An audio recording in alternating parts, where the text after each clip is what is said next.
আপনাদের আবার বাংলা নিকেতনের লাইভ কার্যক্রম শুরু করতে যাচ্ছি। বেশ কিছুদিন যাবৎ বন্ধ ছিল নানান সমস্যার কারণে। আশা করছি এখন থেকে নিয়মিত লাইভ ক্লাসগুলো হবে আপনাদের সাথে। সেই সাথে আমাদের যে ব্যাচ পরিকল্পনা ছিল, যাবতীয় বিষয়গুলো ছিল, সেগুলো আস্তে আস্তে ধীরে ধীরে আগাবো ইনশাল্লাহ। সব কিছু এখন থেকে পরিপূর্ণভাবে চলবে। তো যারা লাইভটিতে যুক্ত হচ্ছেন আমাকে ঠিকঠাক দেখতে এবং শুনতে পাচ্ছেন কিনা একটু জানিয়ে দিবেন। সেই সাথে লাইভটি একটু আপনাদের পরিচিত জনদের মধ্যে শেয়ার করে দিবেন অথবা তাদেরকে মেনশন করে দিবেন। এখন থেকে পরিপূর্ণভাবে চলবে। তো যারা লাইভটিতে যুক্ত হচ্ছেন আমাকে ঠিকঠাক দেখতে এবং শুনতে পাচ্ছেন কিনা একটু জানিয়ে দিবেন। সেই সাথে লাইভটি একটু আপনাদের পরিচিত জনদের মধ্যে শেয়ার করে দিবেন অথবা তাদেরকে মেনশন করে দিবেন। আমরা অনেক দিন ছিলাম না, এখন আবার পুনরায় শুরু করতে যাচ্ছি। আশা করছি সবাই ভালো আছেন এবং এই রমজান মাসে সবাই ইবাদত বন্দেগীর পাশাপাশি পড়াশোনাটাও করতে হবে। এখানে পড়াশোনার পাশাপাশি ইবাদত বন্দেগী নয়, ইবাদত বন্দেগীর পাশাপাশি পড়াশোনাটাও করতে হবে আর কি। যাই হোক, সবাই একটু শেয়ার করে দিবেন। আমিও কিছুক্ষণের মধ্যে শুরু করে দিচ্ছি। আজকে আমাদের মূল আলোচনা হচ্ছে সমাস চেনার উপায়। আমরা এই সমাস কিভাবে চিনব, সহজে সমাস কিভাবে আমরা চিনতে পারি, সমাসগুলো কিভাবে নির্ণয় করতে পারি, এই বিষয়গুলো নিয়ে আজকে আমরা একটু কথা বলবো। আমাদের আজকের মূল আলোচনার বিষয় হচ্ছে সমাস চেনার উপায়। অর্থাৎ এই যে 6টা প্রকারের সমাস থেকে বিভিন্নভাবে বিভিন্ন পরীক্ষায় প্রশ্ন আসে, সেই প্রশ্নগুলো আমরা কিভাবে উত্তর করতে পারি, কিভাবে সহজে চিনতে পারি, এই ব্যাপারগুলো আমরা একটু দেখার চেষ্টা করব। আমাকে একটু আপনারা জানাবেন ঠিকঠাক দেখা এবং শোনা যাচ্ছে কিনা।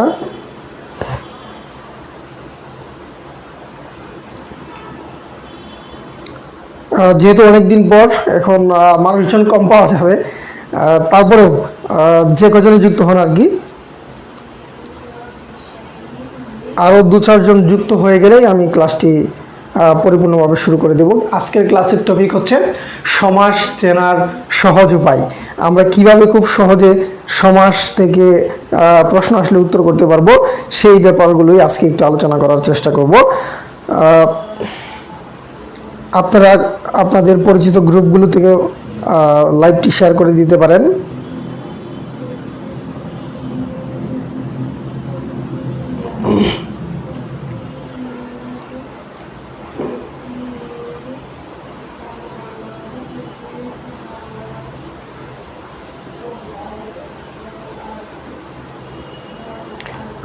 সালাম দিয়েছেন, ওয়ালাইকুম আসসালাম। জি স্যার, আমরা ক্লাস চলমান রাখবো ইনশাল্লাহ। আমাদের ফ্রি ক্লাস, ফ্রি কার্যক্রম আমরা চলমান রাখার চেষ্টা করব ইনশাল্লাহ এখন থেকেই। আর মাঝখানে একটু সমস্যা ছিল আমাদের, যে কারণে আমরা লাইভ ক্লাস কন্টিনিউ করিনি অনেক দিন।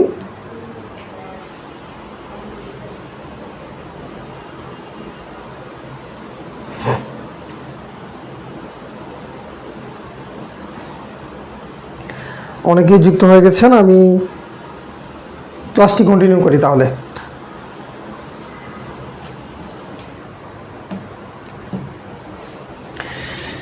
আজকে আমাদের টপিকের নাম কি? সমাস চেনার উপায়। অর্থাৎ সমাস খুবই গুরুত্বপূর্ণ একটি টপিক। বিসিএস, নিবন্ধন, প্রাইমারি যে কোনো চাকরির পরীক্ষায় কিন্তু সমাজ থেকে প্রশ্ন আসবেই। এই সমাজ থেকে প্রশ্ন আসলে আমরা কিভাবে এগুলো উত্তর করতে পারি, খুব সহজে সমাজগুলো চিনতে পারি, সেই ব্যাপারটাই আজকে আমরা একটু আলোচনা করার চেষ্টা করব। ক্লাসটি একটু আপনারা অনুগ্রহ করে সবাই শেয়ার করে দিবেন। যেহেতু অনেকদিন পর ক্লাসটি শুরু করতে যাচ্ছি, আপনাদের একটু সহযোগিতা প্রয়োজন। সবাই একটু শেয়ার করে দিবেন যাতে এই ক্লাসটি অন্যান্যরাও দেখতে পারে। দেখুন, সমাজ থেকে যদি প্রথমেই যদি আমি প্রাথমিক আলোচনা করি, সমাজ থেকে যদি প্রশ্ন আসে তাহলে কিরকম প্রশ্ন আসতে পারে।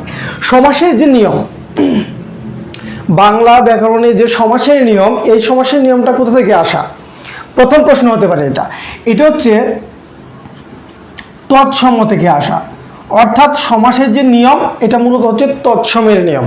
সমাসের যে নিয়ম অথবা সমাস যে শব্দটা, এটাও কিন্তু একটা তৎসম শব্দ। সমাস যে শব্দটা, এটাও কি একটা তৎসম শব্দ। তাহলে প্রথম প্রশ্নটা আসতে পারে যে সমাস এটা কোন নিয়ম থেকে আসা? এটা এক কথায় তৎসমের নিয়ম থেকে আসা। তৎসমের নিয়মটা কি? মূলত এটা হচ্ছে সংস্কৃত। তৎসম মূলত কি? সংস্কৃত আর কি, সংস্কৃত ভাষায় এই সংস্কৃত ব্যাকরণের সমাসের যে বিষয়টা সেটাও কিন্তু রয়েছে। তো এখান থেকে মূলত আমাদের এখানে আসা। যাই হোক, সমাস থেকে আরেকটা প্রশ্ন আসতে পারে যে সমাস ব্যাকরণের কোন অংশের আলোচ্য বিষয়? সমাস ব্যাকরণের কোন অংশের আলোচ্য বিষয়? আপনারা যারা জানেন আপনারা একটু অনুগ্রহ করে কমেন্টে লিখে দিবেন সমাস ব্যাকরণের কোন অংশে আলোচ্য বিষয়। আমাদের প্রধান আলোচ্য বিষয় রয়েছে বেশ কয়েকটা, তার মধ্যে সমাস হচ্ছে একটা এমন টপিক যেটা কোথায় আলোচনা করা হয়? শব্দতত্ত্বে আলোচনা করা হয়। কোথায়? শব্দতত্ত্ব। এই শব্দতত্ত্বের আরেকটা নাম রয়েছে, সেই নামটা কি? রূপতত্ত্ব। এটা কিন্তু মনে রাখতে হবে। হ্যাঁ, সমাস যেহেতু শব্দ বা পদ নিয়ে কাজ, এই জন্য সমাসটা হচ্ছে শব্দতত্ত্ব বা রূপতত্ত্বের আলোচ্য বিষয়। আমরা এখান থেকে দুটি প্রশ্ন পেলাম, একটা হচ্ছে কি সমাসের উৎপত্তি কোথা থেকে, তৎসম থেকে। আর সমাস এই যে আলোচ্য বিষয়টি, এটি মূলত ব্যাকরণের কোথায় আলোচনা করা হয়? শব্দতত্ত্ব অথবা রূপতত্ত্ব। শব্দতত্ত্বের অপর নাম হচ্ছে রূপতত্ত্ব। এখানে দুটি প্রশ্ন কিন্তু আমাদের তৈরি হয়ে গেল। তারপরে দেখেন আমাদের এই সমাস থেকে আরেকটা কি গুরুত্বপূর্ণ প্রশ্ন আসতে পারে, সেটা হচ্ছে সমাস শব্দের গঠন। সমাস শব্দের গঠনটা কেমন? দেখেন, সম যোগ অস যোগ অ, এটা হচ্ছে সমাস শব্দের গঠন। এখন এই যে গঠন, এই অস যে ধ্বনিটা বা শব্দাংশটা, এটা হচ্ছে প্রকৃতি, একটা কি প্রকৃতি।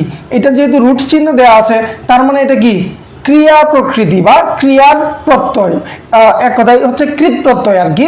তো প্রকৃতি যেহেতু এটাকে আমরা বলতে পারি এটা ক্রিয়াবাচক, সুতরাং এটা হচ্ছে কৃত প্রত্যয় সাধিত শব্দ। সমাস হচ্ছে কি কৃত প্রত্যয় সাধিত শব্দ। আবার দেখেন এখানে সম একটা উপসর্গ রয়েছে, এটা কি একটা উপসর্গ, তাহলে সমাসটা কিন্তু উপসর্গ সাধিত শব্দ বলা যায়। আবার সমাসটা কি প্রকৃতি প্রত্যয় সাধিত শব্দ। এখানে কিন্তু আরো দুইটা ইনফরমেশন আমরা পেয়ে গেছি। তারপর দেখেন এই যে সমাস, এই সমাসের আরো প্রশ্ন তৈরি হতে পারে, সেটা হচ্ছে সমাস শব্দের অর্থ কি? আপনারা বলেন তো সমাস শব্দের অর্থ কি? সমাস শব্দের একটা অর্থ হচ্ছে পদের মিলন। কার মিলন? পদের মিলন। যখন ধ্বনির মিলন ছিল তখন সেটা হয়ে যেত কি সন্ধি, ধ্বনির মিলন হলে সন্ধি। আর পদের মিলন যখন, তখন হচ্ছে কি সমাস। এই সমাসের আরেকটা অর্থ রয়েছে, সেটা হচ্ছে কি সংক্ষেপণ। সংক্ষেপণ মানে কি, সে কি করে, কি সংক্ষেপ করে? সে একাধিক পদকে এক পদে আনার মাধ্যমে একাধিক পদকে সে সংক্ষিপ্ত করে একটা পদে পরিণত করে। তারপর দেখেন এটার আরেকটা অর্থ রয়েছে, সেটা হচ্ছে কি একাধিক পদের এক পদীকরণ। আমি উদাহরণ দিব, তাহলে আপনার তিনটা অর্থই আপনাদের বিশ্লেষণে চলে আসবে। দেখুন, যারা পরবর্তীতে যুক্ত হয়েছেন আপনাদের কাছে আবারও বলছি যে আপনারা একটু লাইভটি শেয়ার করে দিবেন, যাতে যেহেতু আমরা অনেকদিন পর শুরু করেছি, নিয়মিত কার্যক্রম এখন থেকেই চলবে, নিয়মিত ক্লাস থাকবেই। প্রায় প্রতিদিনই চেষ্টা করব তারাবি নামাজের পর একটা করে ক্লাস রাখার জন্য, প্রতিদিনই চেষ্টা থাকবে। দেখুন, আমি একটা ব্যাস বাক্য লিখছি, যেমন ধরেন সিংহ চিহ্নিত আসন। এই যে একটা ব্যাস বাক্য লিখলাম, এখানে পদ কয়টা? একটা, দুইটা, তিনটা। এখানে তিনটা পদ পাচ্ছি আমরা। এই তিনটা পদকে যদি আমি সংক্ষিপ্ত করে ফেলি তাহলে কি হবে? সিংহাসন। একটা পদ হয়ে গেল, তাই না? একটা পদ হয়ে গেল সিংহাসন নামে। আপনি খেয়াল করে দেখেন এখানে কি হয়েছে? পদের মিলন হয়েছে, তাই না? পদের মিলন হয়েছে না? এখানে তিনটা পদ ছিল, তিনটা পদ মিলে একটা পদ হয়েছে, এখানে একাধিক পদের মিলন হয়েছে। আবার দেখেন এখানে ব্যাস বাক্যটা বড় ছিল, ব্যাস বাক্যটা কি ছিল? বড় ছিল। এখানে অনেকগুলো শব্দ ছিল, এই শব্দগুলো মিলে একটা শব্দ তৈরি হয়েছে, তার মানে কি সংক্ষিপ্ত হয়েছে। তাহলে এখানে আমার এটাও কিন্তু মিলে যাচ্ছে। তারপর দেখুন এখানে একাধিক পদ ছিল, একাধিক পদ মিলে একটা পদ। সিংহাসন বলতে আমরা একটা পদকেই বুঝি এবং একটা পদ হিসেবে সিংহাসনটা ব্যবহার করি। তাহলে এখানে একাধিক পদের এক পদীকরণ, তিনটা ব্যাপারে কিন্তু চলে আসছে। এই তিনটার যে কোনো একটা পরীক্ষায় থাকতে পারে যে সমাস শব্দের অর্থ কি অথবা সমাস কি, তখন কিন্তু এইটা আপনি উত্তর করবেন, খুব সহজেই উত্তর করতে পারবেন। তারপরে আসেন এই সমাসটা কত প্রকার, সমাসের প্রকার আলোচনা করব এবং সমাসটা আমরা কিভাবে নির্ণয় করতে পারি, কি দেখে কি বুঝবো, ব্যাস বাক্য, তারপর সমস্ত পদ থেকে কিভাবে নির্ণয় করব, এই দুইটা জিনিস আজকে আমরা দেখার চেষ্টা করব। সমাসের প্রকারভেদগুলো আলাদাভাবে আমরা আরো পরে পড়ব, সমাসের প্রকারভেদগুলো আলাদা আলাদা করে প্রত্যেকটা জিনিস। এর আগে আমরা যদি দেখি এই সমাসের প্রকারভেদ, সমাস কত প্রকার? এই সমাস হচ্ছে 6 প্রকার, তাই না? 1 নম্বর হচ্ছে কি দ্বন্দ্ব সমাস, যদিও নতুন বইয়ে হচ্ছে 4 প্রকার। নতুন বই, এখানে একটা কনফিউশন যে আমরা নতুনটা উত্তর করব নাকি আমরা পরেরটা আগেরটা উত্তর করব, যে সমাস কি 6 প্রকার নাকি 4 প্রকার, কোনটা উত্তর করব। দেখেন নতুন যে ব্যাকরণ বই রয়েছে, বোর্ড বই রয়েছে নবম দশম শ্রেণীর, এইটা অনুযায়ী আমাদের এই সমাস হচ্ছে 4 প্রকার। এখান থেকে অব্যয়ীভাব এবং দ্বিগু সমাস এই দুটিকে বাদ দেওয়া হয়েছে। তবে আমরা যখন পড়াশোনা করব, সমাস নির্ণয় করব, তখন কিন্তু 6টি সমাসই আমাদের নির্ণয়ের জন্য পড়তে হবে। কারণ হচ্ছে পরীক্ষায় কিন্তু এখনো অব্যয়ীভাব থেকে প্রশ্ন আসে, দ্বিগু থেকে প্রশ্ন আসে, যে কারণে আমরা 6টা প্রকারই পড়ব। তবে যদি প্রশ্ন আসে সমাস কত প্রকার, সেটা হচ্ছে এই যে নবম দশম শ্রেণীর যে বোর্ড বই, এই বোর্ড বই অনুযায়ী কত প্রকার? 4 প্রকার। আমরা এই 4টা প্রকার উত্তর করব এমসিকিউ, যদি কত প্রকার প্রশ্ন আসে আর কি। সেখানে যদি 4 অপশনে থাকে তাহলে অবশ্যই 4 উত্তর করবেন, যদি 4 অপশনে না থাকে তাহলে 6 উত্তর করবেন। এখানে এই কনফিউশনটা আমরা দূর করে নিচ্ছি। তারপরে দেখুন দ্বন্দ্ব সমাস, আমরা তারপরে যদি দেখি সেটা হচ্ছে কর্মধারয় সমাস। 3 নম্বরে যদি আমরা দেখি তৎপুরুষ সমাস, এই তৎপুরুষ সমাস। তারপরে 4 নম্বরে যদি দেখি আমরা বহুব্রীহি সমাস। 5 নম্বরে হচ্ছে দ্বিগু সমাস। 6 নম্বরে হচ্ছে আমাদের অব্যয়ীভাব সমাস। তাহলে কত প্রকার, এটা যখন আমরা আলোচনা করব তখন 4 প্রকার উত্তর করব যদি অপশনে থাকে, আর যদি অপশনে 6 প্রকার থাকে, 4 প্রকার না থাকে, তাহলে কিন্তু আমরা 6ই উত্তর করব যে সমাস কত প্রকার। যাই হোক, সমাসের এই যে 6টা প্রকার, এই 6টা প্রকার বা 6টা ক্যাটাগরি আমরা আলোচনা করব আমাদের মূল আলোচনা, মানে সমাস নির্ণয়ের জন্য আর কি মূল আলোচনা হবে এটা থেকে। এখন এই সমাসগুলো আমরা কিভাবে চিনতে পারি, এই ব্যাপারটাই আজকে আমাদের দেখার বিষয়। আমরা এক দেখবো হচ্ছে ব্যাস বাক্য দেখে কিভাবে চিনবো, আরেকটা দেখবো হচ্ছে সমস্ত পদ দেখে আমরা কিভাবে চিনবো। এখন দেখেন এই যে সমাসের প্রকারগুলো, এগুলো নির্ণয়ের জন্য আপনার সমাসের কিছু উপাদান সম্পর্কে আইডিয়া থাকতে হবে। সমাসের কিছু উপাদান সম্পর্কে আইডিয়া থাকতে হবে। উপাদানগুলোকে প্রতীতি বলা হয়, সমাসের প্রতীতি বলা হয়। প্রতীতি মানে হচ্ছে উপাদান আর কি। এই যে সমাস সংশ্লিষ্ট কতগুলো আপনার কি বলে টার্ম আছে, কতগুলো এই টার্মগুলো আপনার জানতে হবে। যেমন ধরেন আপনার ব্যাস বাক্য, আপনার বিগ্রহ বাক্য, তারপরে হচ্ছে আপনার সমসমান পদ, পূর্বপদ, পরপদ, এই বিষয়গুলো জানতে হবে। তো আসুন আগে আমরা এগুলো চিনি। আমি যদি পূর্বপদ, পরপদ, সমসমান পদ, ব্যাস বাক্য, বিগ্রহ বাক্য, সমস্ত পদ এগুলো চিনতে পারি, তাহলে সমাস নির্ণয়টা আমার জন্য খুব সহজ হয়ে যাবে। তাহলে চলুন আমি এই প্রকারভেদগুলোতে আরো পরে যাই, কোনটা কিভাবে চিনবো। তার আগে আমরা একটু প্রতীতিগুলো দেখে ফেলি। আমি প্রতীতিগুলো একটা উদাহরণের মাধ্যমে আপনাদেরকে দেখাই, তাহলে আপনাদের বুঝতে একেবারেই সহজ হবে। একবারে আপনারা বুঝে যাবেন যে সমাসের প্রতীতিগুলো কি কি আসলে। দেখুন আমি যদি একটা উদাহরণ দিই, যেমন আচ্ছা একেবারে মানে আমাদের গতানুগতিক যেগুলো উদাহরণ দিই সেগুলোর বাইরে গিয়ে একটা নতুন উদাহরণ দিই, যেটা ঢাকা বিশ্ববিদ্যালয়ের পরীক্ষায় আসছিল, ভর্তি পরীক্ষায়, বৈষম্য বিরোধী। ঠিক আছে, এটা নিয়ে একটু কথা বলি। দেখুন বৈষম্য বা বৈষম্যের বিরোধী, এটাকে বলা হয় কি? বৈষম্য বিরোধী। এক কথায় এটা সমাসবদ্ধ পদ। হ্যাঁ, বৈষম্যের বিরোধী মানে বৈষম্যের বিরোধী করে যারা, মানে বৈষম্যের বিরোধী যারা অথবা বৈষম্যের বিরোধ করে যারা, তাদেরকে কি বলা হয়? বৈষম্য বিরোধী। আচ্ছা, বৈষম্যের বিরোধী এক কথায় বলে দিলাম এখানে, এটা হচ্ছে তৎপুরুষ সমাস আর কি। যাই হোক, বৈষম্যের বিরোধী, বৈষম্য বিরোধী, এটা আমি উদাহরণের জন্য নিয়েছি, যেহেতু এটা খুবই আমাদের কাছে একটা পরিচিত শব্দ এবং এসেছে পরীক্ষায়, সেজন্য এটা নিয়েছি। এটা যে কোনো চাকরির পরীক্ষাতেও আসতে পারে। কারণ এর আগে আপনারা দেখেন যে সমাজ থেকে প্রশ্ন আসছিল মুজিব বর্ষ, তখন মুজিব বর্ষ ছিল এবং আলোচনায় ছিল এই টপিকটা অনেক বেশি, সেজন্য নতুন একটা শব্দ, এই নতুন শব্দটা আমরা দেখেছি যে পরীক্ষায় এসেছে, আমাদের নিবন্ধনের পরীক্ষায় এসেছিল, মুজিব বর্ষ কোন সমাস, এটা এসেছিল। তাহলে এই বৈষম্য বিরোধীরা যেহেতু এখন সবচেয়ে বেশি আলোচনায় আছে, এটা কিন্তু যে কোনো চাকরি পরীক্ষায় আসতে পারে, যেমন আমাদের ঢাকা বিশ্ববিদ্যালয়ের ভর্তি পরীক্ষাতেও কিন্তু এটা এসেছে। দেখুন এইখানে আমি দেখতে পাচ্ছি কি, এখানে প্রথমে একটা পদ, তারপরে আর একটা পদ, তাই না? এখানে পদ কয়টা? এখানে আমি পদ দেখতে পাচ্ছি 2টা পদ।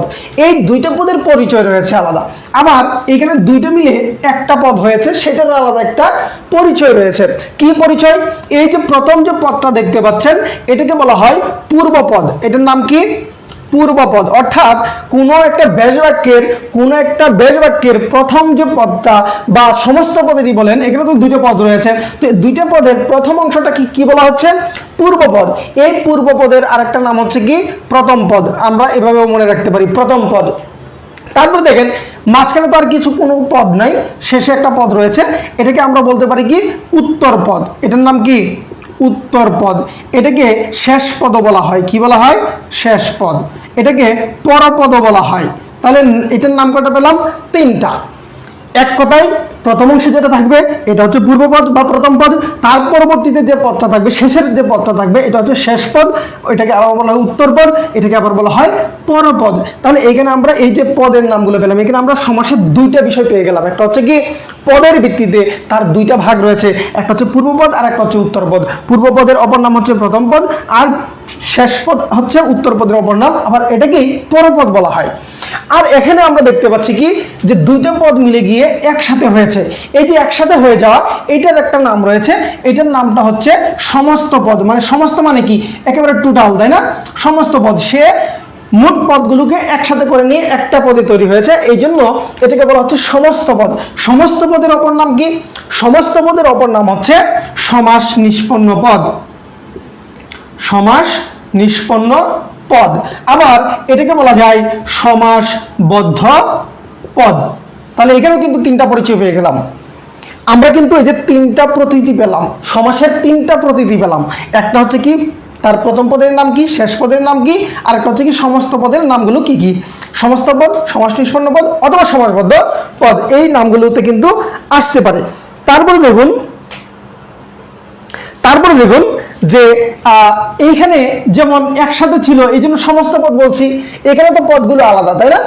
এখানে এই দুটি পদই কি? আলাদা আলাদা আছে। তাহলে এই যে আলাদা আলাদা আছে, আলাদা আলাদা থাকলেই এটাকে আমরা কি বলতে পারি? এটাকে বলতে পারি ব্যাস বাক্য। মানে হচ্ছে এই যে বৈষম্য বিরোধী যে কথাটা, এই কথাটার ব্যাখ্যা হচ্ছে কি? বৈষম্যের বিরোধী। ধরেন একজন ছোট মানুষ যে বৈষম্য বিরোধী মানে কি বুঝে না, আপনি তখন কি করবেন? তাকে ব্যাখ্যা দিবেন, তাই না? তাকে বুঝিয়ে দিবেন যে বৈষম্যের বিরোধিতা করে যারা, তারাই হচ্ছে বৈষম্য বিরোধী। তাহলে এই যে ব্যাখ্যাটা দিলেন, এই জন্য এটার নাম হচ্ছে ব্যাস বাক্য। এটার নাম কি? ব্যাস বাক্য। আবার এই ব্যাস বাক্যেরই আর একটা নাম রয়েছে, সেটা হচ্ছে কি? বিগ্রহ বাক্য। বিগ্রহ মানে কি? ঝগড়া। তাহলে ঝগড়া জাতি যদি থাকে দুজনের মধ্যে, তাহলে কি তারা একসাথে থাকে? থাকে না। যখন এই যে সমস্ত পদের মধ্যে ঝগড়া জাতি লেগে যায়, তখন তারা আলাদা হয়ে যায়। আলাদা হয়ে গেলে ব্যাস বাক্য হয়ে যায়, এই জন্য এটার নাম হচ্ছে বিগ্রহ বাক্য। আবার এটাকে ব্যাস বাক্য বলা হয়। ব্যাস শব্দের অর্থ কি? এই ব্যাস শব্দের অর্থ হচ্ছে ব্যাখ্যা। আপনারা জানেন যে মহাভারত রচনা করেছেন কে? বেদব্যাস। বেদব্যাসের প্রকৃত নাম হচ্ছে শ্রীকৃষ্ণ দ্বৈপায়ন। তার আসল নাম কিন্তু বেদব্যাস না। তাকে বেদব্যাস কেন বলা হয়? কারণ হচ্ছে তিনি বেদের, ঋগ্বেদের যে শ্লোকগুলো সেগুলো তিনি ব্যাখ্যা করেছিলেন, যে কারণে তাকে বেদব্যাস বলা হয়। অর্থাৎ বেদের যে ব্যাখ্যাগুলো যিনি করেছেন তার নাম হচ্ছে বেদব্যাস, এই জন্য ব্যাস বাক্য বলা হয়। তাহলে ব্যাস বাক্য হচ্ছে কোনটা? এই পদগুলো যখন আলাদা আলাদা থাকে, একটা সমস্ত পদের যে ব্যাখ্যা, সেটাই হচ্ছে ব্যাস বাক্য, এটাই হচ্ছে বিগ্রহ বাক্য। আবার এগুলো যখন একসাথে হয়ে যায়, তখন তার নাম হয়ে যায় সমস্ত পদ, সমাস নিষ্পন্ন পদ অথবা সমাসবদ্ধ পদ। তারপরে দেখেন আমরা পরের অংশে যদি যাই, আরেকটা জিনিস বাকি আছে, সেটা হচ্ছে কি? এই যে এইখানে যে যে পদে সমাস হয়েছে, যে যে পদে সমাস হয়েছে, কোন কোন পদে? এই হচ্ছে বৈষম্য, এই হচ্ছে কি? বিরোধী। এই দুইটা পদ মিলে সমাস হয়েছে না?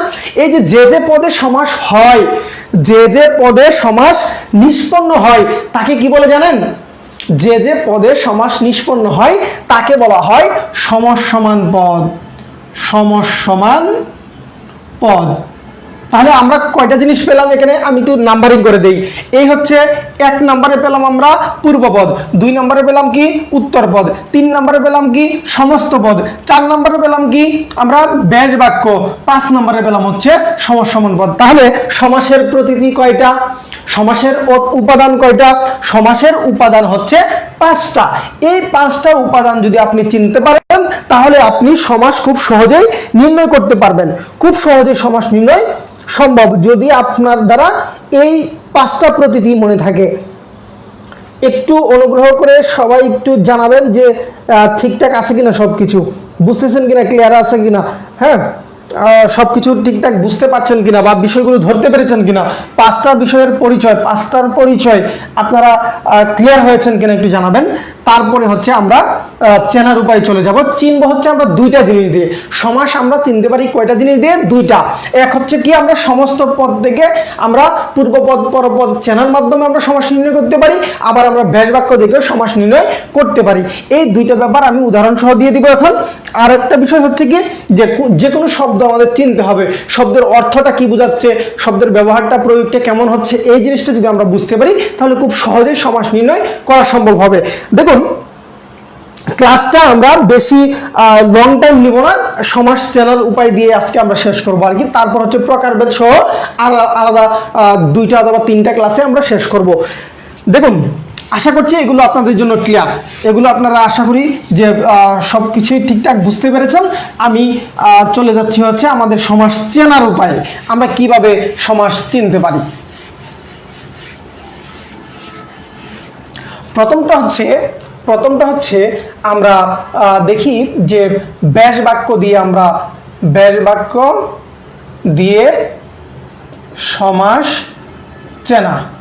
আমরা কিভাবে ব্যাস বাক্য দিয়ে সমাসটা চিনতে পারি, যে ছয়টা প্রকারভেদ রয়েছে, এই ছয়টা প্রকারভেদ আমরা কিভাবে ব্যাস বাক্য দিয়ে চিনবো যে এই ব্যাস বাক্যের কারণে এটা হচ্ছে বা এটা বোঝায়, এই আর কি।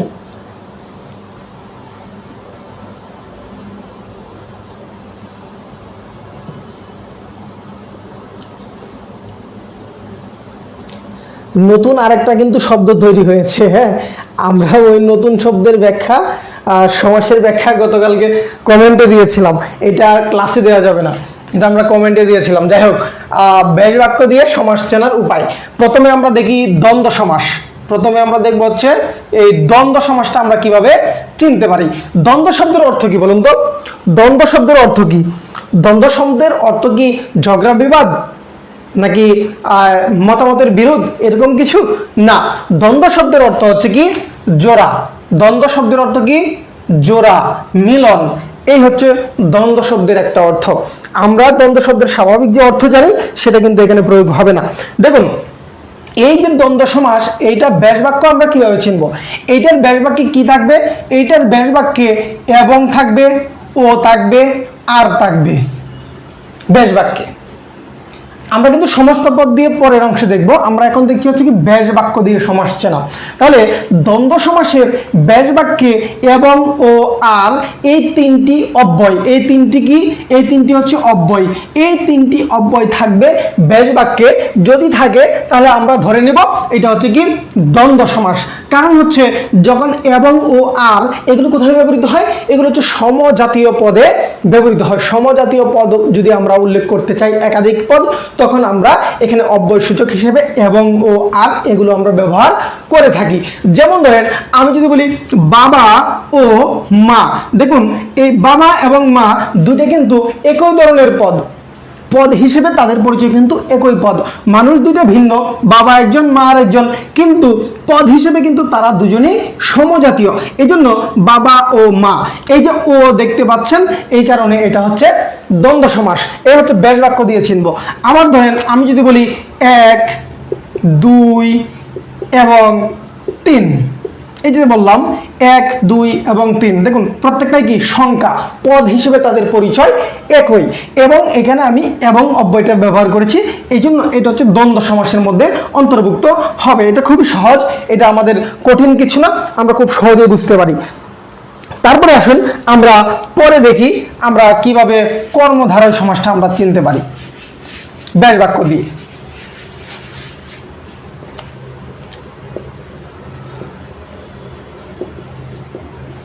দেখুন, কর্মধারয় সমাসে ব্যাস বাক্যে যে ব্যাপারগুলো থাকবে সেটা হচ্ছে কি যে, যিনি, যেটি, এইগুলো থাকবে হচ্ছে ব্যাস বাক্যে। ব্যাস বাক্যে আমি কিন্তু শুধু ব্যাস বাক্যের ব্যাপারটা বলছি। যখন সমস্ত পদে যাব তখন কিন্তু সমস্ত পদ দিয়ে নির্ণয় করাটা খুব সহজ। সমস্ত পদ দিয়ে নির্ণয় করাটা সবচেয়ে বেশি সহজ। আর আমাদের এখানে যেভাবে দেখতে পাচ্ছি এটা কিন্তু একটু কঠিন, মানে ব্যাস বাক্য দিয়ে নির্ণয় করাটা একটু কঠিন। দেখুন, উদাহরণ দিলে সহজ হয়ে যাবেন। মহান যে নবী, আমরা তাকে কি বলবো? মহানবী। এই যে শব্দটা এখানে আছে এটা কর্মধারয় সমাস, সাধারণ কর্মধারয় সমাস, ঠিক আছে, সাধারণ কর্মধারয় সমাস। তারপরে ধরুন আমি যদি বলি যিনি সাহেব তিনি জজ, অথবা যিনি জজ তিনি সাহেব, হ্যাঁ জজ সাহেব। আচ্ছা, যে চালাক সেই চতুর, এই যে দেখেন যেই সেই, এগুলো আছে, চালাক চতুর, এরকম যদি থাকে ব্যাস বাক্যে তাহলে আমরা কর্মধারয় সমাস ধরে নেব। আমি কিন্তু আগেই বলে নিচ্ছি ব্যাস বাক্য দিয়ে সমাস নির্ণয়টা একটু কঠিন, আমরা সমস্ত পদ দিয়ে সবচেয়ে বেশি সহজে চিনতে পারবো, সেটাও আমরা দেখব। এখন আসেন আমরা তৎপুরুষ সমাসটা কিভাবে চিনব।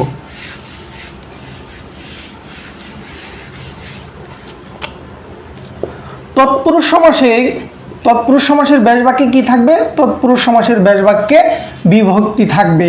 তৎপুরুষ সমাসের ব্যাস বাক্যে কি থাকবে? বিভক্তি থাকবে। বিভক্তিগুলো কি কি? বিভক্তি কয় প্রকার? এটাও কিন্তু একটা গুরুত্বপূর্ণ প্রশ্ন। বিভক্তি কত প্রকার বলুন তো? বিভক্তি কত প্রকার? আমার যারা আগে নিয়মিত ক্লাস করতেন তাদের অনেকেই এখন এখানে উপস্থিত নাই, হয়তো পরবর্তীতে ক্লাসটি দেখবেন, অনেকেই জানেন না আজকে ক্লাস হবে, কারণ দীর্ঘদিন ক্লাস হচ্ছে না। আশা করছি তারা যখন জানবেন তখন আবার নিয়মিত যুক্ত হবেন। এই যে অলরেডি একজন যুক্ত হয়ে গেছেন, হাসি মধু, নমস্কার জানিয়েছেন, নমস্কার। ওকে, তাহলে দেখুন বিভক্তিটা কত প্রকার? বিভক্তি কি 7 প্রকার? না, বিভক্তি হচ্ছে 2 প্রকার, একটা হচ্ছে নাম বিভক্তি আর একটা হচ্ছে ক্রিয়া বিভক্তি। নাম বিভক্তিটা হচ্ছে 7 প্রকার। এই যে নাম বিভক্তি যে 7 প্রকার, এটার ব্যবহার হয় কারকে এবং এই তৎপুরুষ সমাসে। তাহলে দেখুন যে তৎপুরুষ সমাসের ব্যাস বাক্যে কি থাকবে? বিভক্তি থাকবে। বিভক্তি কি কি থাকবে? দ্বিতীয়া, তৃতীয়া, চতুর্থী, তারপর হচ্ছে কি পঞ্চমী, তারপর হচ্ছে ষষ্ঠী, তারপর হচ্ছে সপ্তমী, এই বিভক্তিগুলো থাকবে। দ্বিতীয় বিভক্তি কি? কে, রে। তৃতীয়া কি? দ্বারা, দিয়া, কর্তৃক, দ্বারা, দিয়া, কর্তৃক। চতুর্থী কি? কে, রে, জন্ম, নিমিত্ত। আচ্ছা, দ্বিতীয়ার মধ্যে আবার বেপিয়া যুক্ত করে দেন, হ্যাঁ বেপিয়া, যেমন চিরকাল বেপিয়া সুখী, চিরসুখী, এটাও কিন্তু আপনার দ্বিতীয় তৎপুরুষ সমাস। আচ্ছা, পঞ্চমীটা কি হবে? হতে, থেকে, চে, হতে, থেকে, ছে। ষষ্ঠী কি? র, এর। সপ্তমী কি? এ, অন্তস্থ অ, তে। এগুলো হচ্ছে বিভক্তিগুলো থাকবে কোথায়? তৎপুরুষ সমাসের ব্যাস বাক্যে বিভক্তি থাকবে। এই বিভক্তিগুলো ক্লিয়ার বোঝা যাচ্ছে কি লেখাগুলো? আশা করছি লেখাগুলো বোঝা যাচ্ছে। ক্লাসটিতে যারা পরবর্তীতে যুক্ত হচ্ছেন আপনারাও একটু শেয়ার করে দিবেন, এবং আপনাদের পরিচিত যারা আগে ক্লাস করতো এবং এখনও চাকরির প্রস্তুতি নিচ্ছে সবাইকে একটু মেনশন করে দিবেন, তাহলে তারা জানতে পারবে যে আমাদের বাংলা নিকেতনের কার্যক্রম আবার পুরোদমে শুরু হয়ে গেছে আর কি।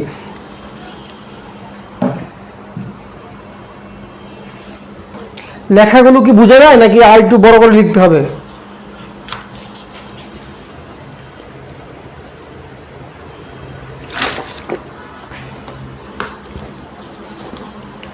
ধারাবাহিকভাবে সামনে আমাদের 47তম বিসিএস পরীক্ষা আসতেছে আমাদের খুব দ্রুতই জুনে। তো সেজন্য আমরা বাংলা কিভাবে আরও ভালো করতে পারি, বাংলায় 35 নম্বরের মধ্যে যদি আমরা প্রায় 30 নম্বরের মতো তুলতে পারি, 4 থেকে 5টা প্রশ্ন বিসিএস পরীক্ষায় একেবারেই আনকমন থাকে। বাংলা প্রশ্ন বিশেষ করে সাহিত্য থেকে একেবারেই আনকমন থাকে, যেটা খুব সহজে উত্তর করা যায় না। সেজন্য বলতেছি যে আমরা যদি 30 নম্বরের মতো যদি কনফার্ম করতে পারি তাহলে কিন্তু এটা অনেক কিছু প্রিলিটিকার জন্য। তারপরে হচ্ছে আমাদের অন্যান্য যে পরীক্ষাগুলো হবে সেগুলোতে কিন্তু আমাদের একটা ভালো প্রস্তুতি নিতে হবে। অলরেডি অনেকগুলো আমাদের কিন্তু সার্কুলার হয়ে আছে, যে কোনো সময় চাকরি পরীক্ষাগুলো হতে থাকবে। আচ্ছা, তাহলে উদাহরণ দেই। যেমন ধরেন আমি বললাম কি মন দিয়ে গড়া, মন দিয়ে গড়া, এ হচ্ছে কি মন গড়া। তাহলে এখানে দিয়ে, এই যে দ্বারা দিয়ে কর্তৃক, এটা হচ্ছে কি তৃতীয় বিভক্তি, তাই না? তৃতীয় বিভক্তি, তার মানে এটা হচ্ছে বিভক্তি যুক্ত একটা ব্যাস বাক্য। এরকম বিভক্তিযুক্ত ব্যাস বাক্য যদি থাকে তাহলে আমরা ধরে নিব এটা হচ্ছে কি তৎপুরুষ সমাস। বিভক্তিযুক্ত যদি থাকে তাহলে আমরা সেটাকে কি ধরে নিব? তৎপুরুষ সমাস। যেমন আরেকটা উদাহরণ দেই, ধরুন আমি বললাম রান্নার জন্য ঘর। দেখুন তো এই রান্নার জন্য ঘর, এখানে জন্যটা আছে না, এই জন্যটা হচ্ছে কি চতুর্থী, চতুর্থী। এরকমভাবে তৎপুরুষ সমাসের ব্যাস বাক্যে কি থাকবে, ব্যাস বাক্যে অবশ্যই বিভক্তিযুক্ত থাকবে। আমরা এইভাবে ব্যাস বাক্যটা চিনতে পারি তৎপুরুষের। তারপরে আসেন আমরা দেখি বহুব্রীহিটা আমরা কিভাবে চিনব ব্যাস বাক্য দেখে। বহুব্রীহির ব্যাস বাক্যে কি থাকবে,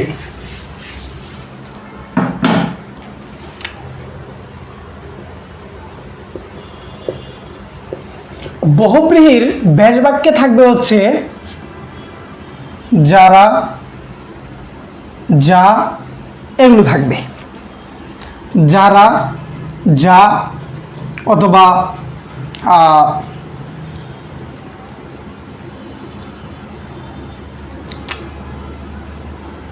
যারা না, যার আর কি, হ্যাঁ, যার, যা, যার, যা, এগুলো থাকবে হচ্ছে বহুব্রীহি সমাসের ব্যাস বাক্যে। যারা না, হ্যাঁ, যারা হচ্ছে আপনার কর্মধারায় চলে যাবে। আচ্ছা, তাহলে আমি উদাহরণ দিয়ে দিই। যেমন ধরেন আমি যদি বলি এই বহুব্রীহি দিয়ে যদি বলি বহুব্রীহি যার, বহুব্রীহি যার, বহুব্রীহি যার, এই যে যার শব্দটা এখানে আছে। এরকম মনে করেন যে আমি যদি আরেকটা বলি, ধরেন বিনা, বিনা পানিতে, পানিতে যার, এই যে যার শব্দটা আছে। তারপরে হচ্ছে আপনার কি বলে 10 আনন যার, এই যে যার কথাটা ব্যাস বাক্যে আছে। এগুলো সবগুলো হচ্ছে বহুব্রীহি সমাস। আমরা বহুব্রীহি সমাসটা ব্যাস বাক্য দেখে এভাবে চিনতে পারি। অনেকেই যুক্ত হয়ে গেছেন, আপনারা সবাই একটু লাইভটি শেয়ার করে দিবেন। আমরা এর আগে যখন ধারাবাহিক লাইভ নিচ্ছিলাম সেখানে কিন্তু উপস্থিতি ধারাবাহিকভাবে ভালোই বাড়ছিল। তো হঠাৎ করে এখন যেহেতু অনেক দিন পর নিচ্ছি, স্বাভাবিকভাবে কমে যাবে, সেজন্য বারবার বলছি যে আপনারা একটু শেয়ার করে দেবেন। এবং এখন থেকে নিয়মিত এই ক্লাসগুলো চলবে। দেখুন দ্বিগু সমাস, দ্বিগু সমাসের ব্যাস বাক্যে কি থাকবে, দ্বিগু সমাসের ব্যাস বাক্যে থাকবে হচ্ছে কি বললাম, সমাহার অথবা সমষ্টি, এগুলো থাকবে ব্যাস বাক্যে। সমাহার, সমষ্টি, এগুলো কোথায় থাকবে, ব্যাস বাক্যে থাকবে। আবার ব্যাস বাক্যে কি থাকবে, সংখ্যা থাকবে, ব্যাস বাক্যে সংখ্যা থাকবে। যেমন আমি যদি বলি ধরেন 4 রাস্তার সমাহার বা সমষ্টি, এই যে সমাহার কথাটা আছে না। আবার দেখেন 4 একটা সংখ্যা। এরকম ধরেন আমি যদি বলি 3 ভুজের সমাহার, কি বলবো আমরা এটাকে, ত্রিভুজ। তাহলে এই যে 3 ভুজের সমাহার, এখানে সমাহার শব্দটা আছে। তাহলে সংখ্যা এবং সমাহার বা সমষ্টি বোঝাচ্ছে। তখন আমরা দ্বিগু সমাসটা ব্যাস বাক্য দেখে এভাবেও কিন্তু চিনতে পারি। শাহডান অমিত হাসান, ধন্যবাদ আপনাকে। অন্যরাও একটু শেয়ার করে দিবেন।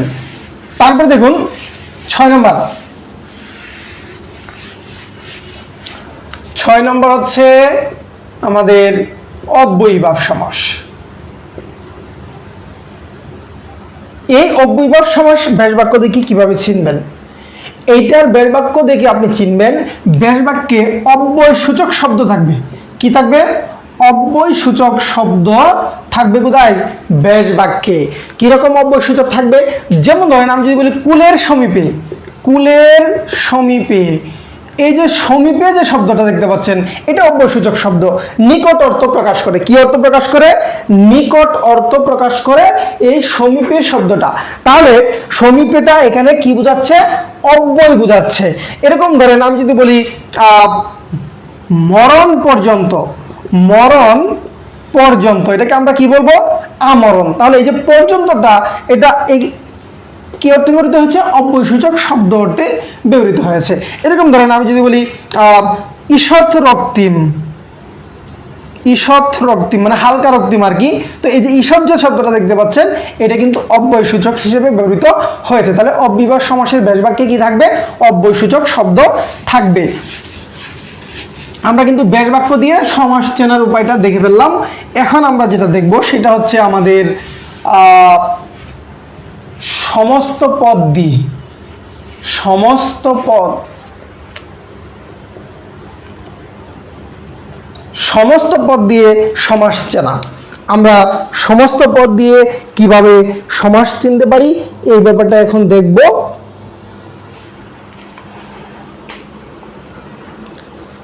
অলরেডি অনেকেই দেখেছেন ক্লাসটি, প্রায় 180 জনের উপরে ক্লাসটি দেখেছেন। আপনারা যথেষ্ট রেসপন্স করছেন, ধন্যবাদ আপনাদেরকে। যদিও আমি অনেক দিন পরে একেবারেই আধা ঘন্টা আগে কেবল ঘোষণা দিয়েছিলাম যে ক্লাসটি নিব, তারপরেও অনেকেই খুব ভালো সহযোগিতা করছেন, আপনাদের রেসপন্সগুলো খুব ভালো লাগছে। আশা করছি এভাবেই পাশে থাকবেন। বাংলা নিকেতন ধীরে ধীরে এভাবেই সামনের দিকে এগিয়ে যাবে আর কি। তবে এখন থেকে নিয়মিত হতে হবে। নিয়মিত না হওয়ার কারণে কিন্তু মাঝখানে একটা অনেক বড় গ্যাপ পড়ে গেছে আর কি। আমাদের যে এক্সাম ব্যাচ ছিল, এক্সাম ব্যাচের প্রায় 28টা 29টা এক্সাম সম্ভবত হয়ে গেছে, সেটা রেগুলারই ছিল। আর ডিভাইস সমস্যার কারণে আমাদের জব সলিউশনের অনেকগুলো ক্লাস বাকি পড়ে গেছে। তবে সেটার ব্যাকআপ আমি খুব দ্রুতই দেওয়ার চেষ্টা করব।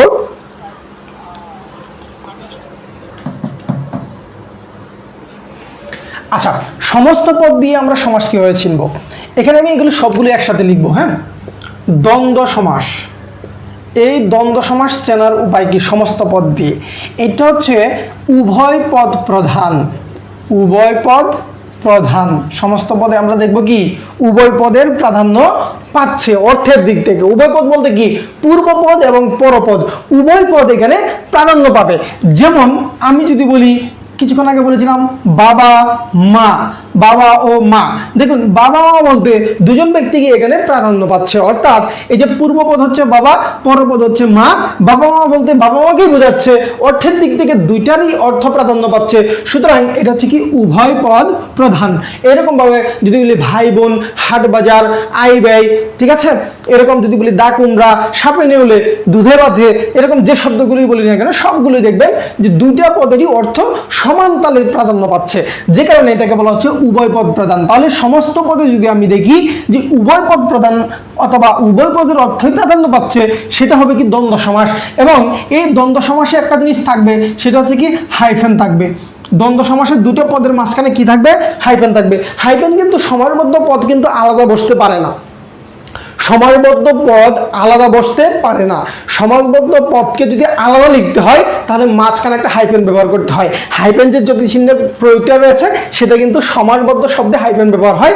এটা কিন্তু গুরুত্বপূর্ণ প্রশ্ন এবং পরীক্ষা আসে, এটি কিন্তু পরীক্ষা আসা প্রশ্ন। হ্যাঁ, আচ্ছা, তারপরে আসেন আমরা পরেরটা দেখি। পরেরটা হচ্ছে কর্মধারয় দিয়েছিলাম আমরা। তো কর্মধারয় আমরা কিভাবে চিনব? কর্মধারয় চেনার উপায় হচ্ছে এটা পরপদ প্রধান। পরপদ প্রধান। কি বললাম? পরপদ প্রধান। যেমন আমি যদি উদাহরণ দিই,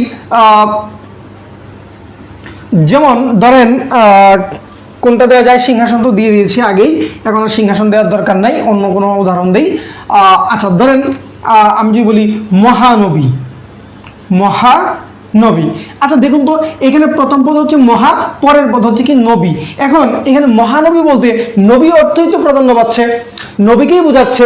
তাহলে মহা শব্দটা হচ্ছে বিশেষণ হিসেবে আগে বসেছে, কিন্তু মহানবী বলতে মহাটা প্রাধান্য পাচ্ছে না, এখানে পরের যে পদটা রয়েছে নবী সেটাই কিন্তু প্রাধান্য পাচ্ছে। অর্থাৎ এখানে পরপদটা প্রাধান্য পেয়েছে, এই পদটা পরপদ। আচ্ছা, তারপরে আসেন 3 নম্বর। 3 নম্বরে হচ্ছে তৎপুরুষ সমাস। এই তৎপুরুষ সমাসেও কি প্রধান?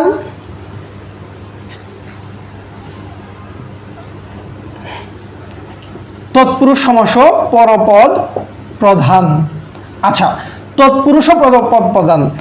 যেমন আমি যদি বলি মন দিয়ে গড়া, একটু আগে উদাহরণ দিয়েছিলাম মন গড়া। এরকম ধর মনে করেন যে বইকে পড়া, তাহলে বই পড়া। হ্যাঁ, বই পড়া দিলাম একসাথে। এই যে দেখেন এখানে আপনি যে বই পড়ছেন, বইকে পড়া, এই বইকে পড়া, এখানে পড়া যে শব্দটা আপনার বইটা অর্থ প্রাধান্য পাচ্ছে নাকি পড়াশোনাটা প্রাধান্য পাচ্ছে? পড়াশোনাটা। তাহলে এখানেও কিন্তু পরপদটা প্রাধান্য পাচ্ছে।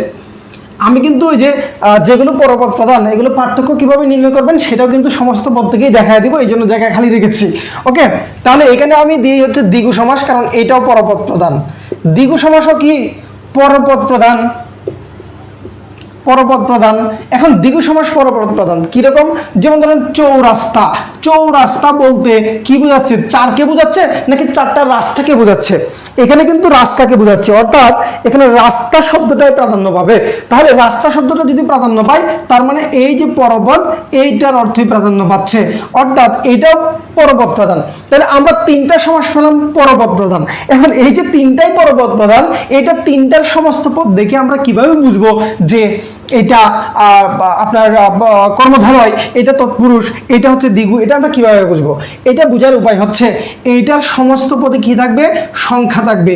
পরপদ প্রধান কিন্তু সংখ্যা থাকবে, পরপদ প্রধান কিন্তু সংখ্যা থাকবে সমস্ত পদে। যেমন চৌ, চৌ মানে কি চার, চার একটা সংখ্যা, তাহলে চৌরাস্তা, এরকম সেতার, এরকম ত্রিভুজ, চতুর্ভুজ, এরকম যে শব্দগুলো রয়েছে প্রত্যেকটা হচ্ছে কি আপনার ত্রিমোহনী, চৌমোহনী, তারপর হচ্ছে আপনার ত্রিফলা, হ্যাঁ, পঞ্চনদ, পঞ্চবট, এই শব্দগুলো প্রত্যেকটার মধ্যে দেখেন পরপদ প্রধান কিন্তু একটা করে সংখ্যা আছে। তাহলে এটা পরপদ প্রধান কিন্তু তার মধ্যে আবার কি থাকবে? সংখ্যা থাকবে। তাহলে বুঝবো এটা হচ্ছে দ্বিগু। আবার দেখেন তৎপুরুষ সমাস আর হচ্ছে কর্মধারয় সমাস, এই দুইটা আলাদা করবো কিভাবে? দেখেন এখানে হচ্ছে মহাটা হচ্ছে কি অ্যাডজেক্টিভ মানে নাউন, সরি বিশেষণ অ্যাডজেক্টিভ, আর নবী নবী নবী হচ্ছে কি নাউন। তাহলে অ্যাডজেক্টিভ এবং নাউন অর্থাৎ বিশেষ্য এবং বিশেষণ পদ, বিশেষ্য এবং বিশেষণ পদ কর্মধারয় সমাসে, কর্মধারয় সমাসে আপনি খেয়াল রাখবেন কর্মধারয় সমাসে যে দুইটা পদে সমাসবদ্ধ হবে সেই দুইটা পদ অবশ্যই বিশেষ্য এবং বিশেষণ হবে। হয় প্রথমটা বিশেষ্য হবে, পরেরটা বিশেষণ হবে, পরেরটা বিশেষণ, তারপরেরটা বিশেষ্য, প্রথমটা বিশেষ্য, পরেরটা বিশেষণ, অথবা বিশেষ্য বিশেষ্য, অথবা দুইটাই বিশেষণ হইতে পারে। এরকম দেখেন, যেমন ধরেন এই যে মহানবী যে শব্দটা বলছি, এখানে মহা শব্দটা হচ্ছে কি অ্যাডজেক্টিভ বা বিশেষণ, আর নবী শব্দটা হচ্ছে কি নাউন অথবা বিশেষ্য। তাহলে পরপদ প্রধান হবে এবং পদগুলো হবে বিশেষ্য এবং বিশেষণ। আমাদের যে পদগুলো রয়েছে, যে বিভিন্ন ধরনের বিভিন্ন প্রকারের যে পদগুলো রয়েছে তার মধ্যে বিশেষ্য এবং বিশেষণ পদ থাকবে কোথায়? এখানে। তার মানে কি বিশেষ্য আর হচ্ছে বিশেষণ পদ থাকবে, তাহলে আমরা বুঝবো এরকম যদি পদ থাকে দুইটার মধ্যেই তাহলেই বুঝবো সেটা হচ্ছে পরপদ প্রধান হলেও কর্মধারয় সমাস সমস্ত পদ থেকে। তারপর দেখেন তৎপুরুষ সমাস, এইটা পরপদ প্রধান, এইটা আমরা সমস্ত পদ দেখে কিভাবে বুঝবো কর্মধারয় হবে না? দেখেন বই পড়া, এখানে দেখেন বইটা হচ্ছে কি, বইটা হচ্ছে নাউন, বইটা হচ্ছে কি নাউন, আবার পড়া যেটা এটা কিন্তু ক্রিয়াবাচক শব্দ। কি শব্দ? ক্রিয়াবাচক শব্দ। তাহলে এই যে পড়া, এটা বিশেষ্য বিশেষণের এখানে কোনো কাজ আমরা পাচ্ছি না, দুইটা মিলছে না, তাহলে এটা আলাদা করতে পারবো। আবার দেখেন এটার যদি আমাদের ব্যাস বাক্যটাও মনে থাকে তাহলে দেখবো যে এখানে কি হচ্ছে, একটা আপনার বিভক্তি রূপ পেয়েছে বা বিভক্তি একটা ছিল, ঠিক না? তাহলে এইভাবে আমরা আলাদা করব যে পরপদ প্রধান তিনটা হলেও তাদের কিন্তু আলাদা আলাদা বৈশিষ্ট্য রয়েছে। এই আলাদা বৈশিষ্ট্যটা আমরা এভাবে মনে রাখার চেষ্টা করব।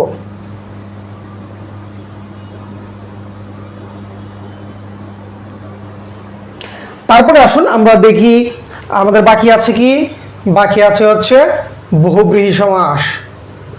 এই বহুব্রীহির সমস্ত পদ দেখে আমরা কিভাবে নির্ণয় করতে পারবো? যেমন এটা হচ্ছে কি ভিন্ন পদ প্রধান, মানে এটা পরপদ প্রধান না, পূর্বপদ প্রধান না, এটা হচ্ছে কি ভিন্ন পদ প্রধান, মানে হচ্ছে কোনোটারই অর্থ প্রাধান্য পাবে না, ভিন্ন একটা জিনিসকে বোঝাবে, ভিন্ন একটা জিনিসকে বোঝাবে। যেমন ধরেন আমি একটু আগে উদাহরণ দিয়েছিলাম, 10 আনন যার, তাকে আমরা এক কথায় কি বলি? দশানন। এখন এই দশানন বলতে কি, 10 আনন শব্দের অর্থ হচ্ছে মাথা, আনন শব্দের অর্থ কি? মাথা। এখন দশানন বলতে কি আমরা 10 মাথা যার তাকেই বুঝাই নাকি রাবণকে বুঝাই? রাবণকে বুঝাই হচ্ছে দশানন বলতে। তাহলে এটা হচ্ছে কি ভিন্ন অর্থ দিচ্ছে, যে কারণে এটা হচ্ছে কি আপনার বহুব্রীহি সমাস। এরকম ধরেন আমি যদি বলি ঘুপ খেজুরে, গুপে খেজুর যার, এখন গুপে তো যে কারো খেজুর থাকতে পারে, তাকে কি ঘুপ খেজুরে বলা হবে? না, ঘুপ খেজুরে বলতে একজন নিতান্ত অলস মানুষকে বোঝাচ্ছে, তাকে বলা হচ্ছে ঘুপ খেজুরে। আবার ধরেন আমি যদি বলি 80-20, 80-তে 20 যার, দাঁতে বিষ আছে যার। এখন এই যে দাঁতে বিষ আছে যার, দাঁতে তো অনেকেরই বিষ আছে, যেমন ইঁদুরের দাঁতে বিষ আছে, তারপরে হচ্ছে আপনার মানুষের দাঁতেও বিষ আছে, সাপের দাঁতে বিষ আছে, তারপরে হচ্ছে বেজি অথবা নেউল, নেউলের দাঁতেও কিন্তু বিষ আছে, বিভিন্ন পশুর দাঁতের মধ্যে কিন্তু বিষ আছে। এখন সবগুলোকে কি আমি 80-20 বলবো? না, এখানে কোনোটাই অর্থ প্রাধান্য পাচ্ছে না, অর্থ প্রাধান্য পাচ্ছে কি ভিন্ন, অর্থাৎ 80-20 বলতে সাপকে বোঝাচ্ছে। এরকম 10 আনন, এখানে 10 এবং আনন দুইটা পদ, 10 এবং আনন দুইটা পদ, এই দুইটা পদের একটার অর্থ প্রাধান্য পাচ্ছে না, মূলত বোঝাচ্ছে কি রাবণকে। সুতরাং এটা হচ্ছে কি ভিন্ন পদ প্রধান বা এটা কি অন্য পদ প্রধান। তারপর দেখেন 6 নম্বরে হচ্ছে কি অব্যয়ীভাব। অব্যয়ীভাব, এই যে অব্যয়ীভাব যেটা, এখানে কি হবে, অব্যয় প্রদান হবে, অব্যয় প্রদান হবে। এবং আরেকটা জিনিস মনে রাখবেন, উপসর্গ থাকবে, কি থাকবে, উপসর্গযুক্ত থাকবে। যেমন আমি যদি বলি উপকূল, কুলের সমীপে, অব্যয় আছে না, আবার দেখেন উভয়, এটা কি একটা উপসর্গ, তাহলে এখানে কি থাকবে, উপসর্গ। যেমন ধরেন আমি বলেছিলাম ঈষৎ রক্তিম, ঈষৎ রক্তিমকে আমরা যদি এক কথায় বলি তাহলে কি বলবো, আরক্তিম। মরণ পর্যন্ত, আমরণ, আটা কি, আটা হচ্ছে উপসর্গ। এরকম ভাবে উপজেলা, উপটা একটা উপসর্গ। এরকম ধরেন প্রতিনিধি, প্রতিটা কি একটা উপসর্গ। তাহলে এরকম উপসর্গ থাকবে কোথায়, অব্যয়ীভাব সমাসের শুরুতে, সমস্ত পদে। কিন্তু সমস্ত পদে উপসর্গ তো সবসময় শব্দের শুরুতেই বসে। তাহলে এই অব্যয়ীভাব সমাসে কি হবে, উপসর্গযুক্ত হবে সমস্ত পদের শুরুতে। এবং আমরা যদি দেখি এখানে অব্যয়টা প্রদান হয়। এইভাবে আমরা সমস্ত পদ থেকে সমাস নির্ণয় করতে পারি এবং আগে বেশ বাক্য থেকে দেখিয়েছি। তারপরে আমরা সমাসের প্রত্যেকটা প্রকারের আলাদা আলাদা ক্লাস নিব ইনশাল্লাহ। সেখানে যেহেতু 6টা প্রকার আলোচনা করব, আমি দেখি 3টা অংশে, কারকের উপর যেরকম 3টা ক্লাস নিয়েছিলাম, সমাসের উপর আমরা 3টা দীর্ঘ সময় নিয়ে ক্লাস নিব। তাহলে আমাদের টোটাল সমাসটা কনসেপ্ট ক্লিয়ার হয়ে যাবে। আজকে তাহলে আমাদের ক্লাসটি এ পর্যন্তই থাকবে। আশা করছি যারা যুক্ত হয়েছিলেন পরবর্তী ক্লাসগুলোতে নিয়মিত যুক্ত হবেন।